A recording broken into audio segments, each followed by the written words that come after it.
It took a 4.5-year-old to just stop me in my tracks and actually pay attention to the people who were here wanting to do life together. That's when I knew I was open and I was ready to have that relationship with Jesus.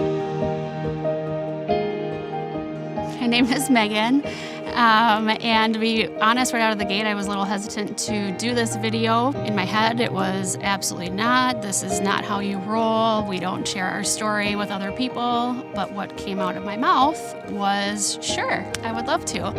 I am one of the people who typically is responsible for bringing these videos to the congregation.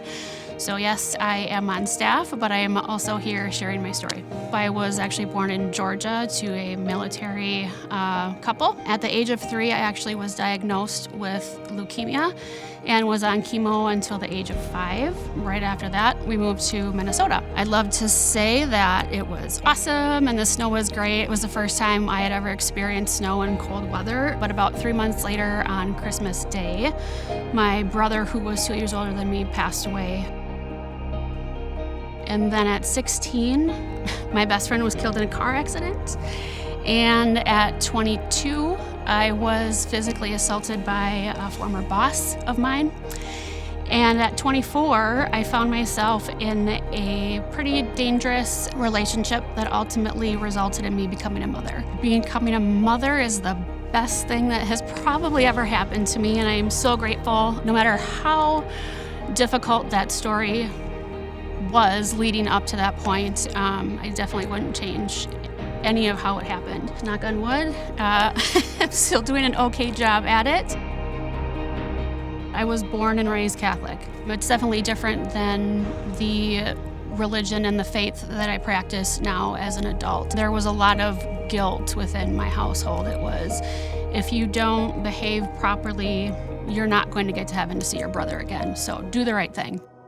So becoming a single mom in the Catholic Church, you can imagine, was not the right thing.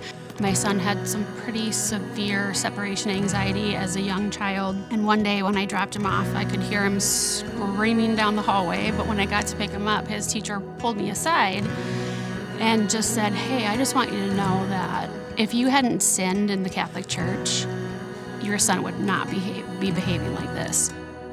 And I felt judged. This woman had no clue about my story, had no clue the events that led up to becoming a single mom. It was definitely like a slap in the face. I didn't know how to process it, so I stepped away from church. Nothing left to fear.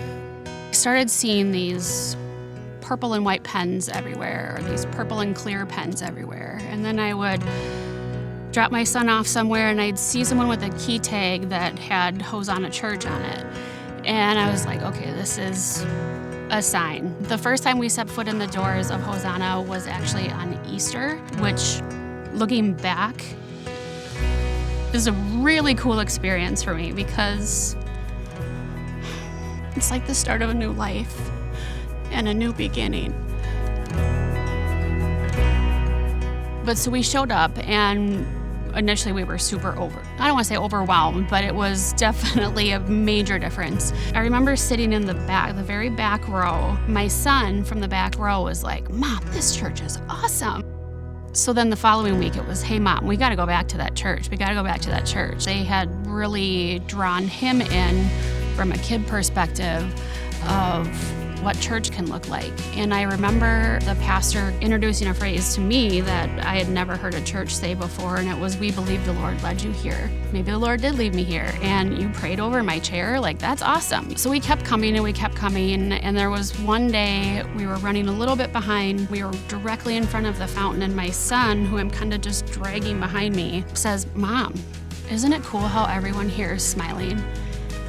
And it took a 4.5-year-old to just stop me in my tracks and actually pay attention to the people who were here wanting to do life together. That's when I knew I was open and I was ready to have that relationship with Jesus.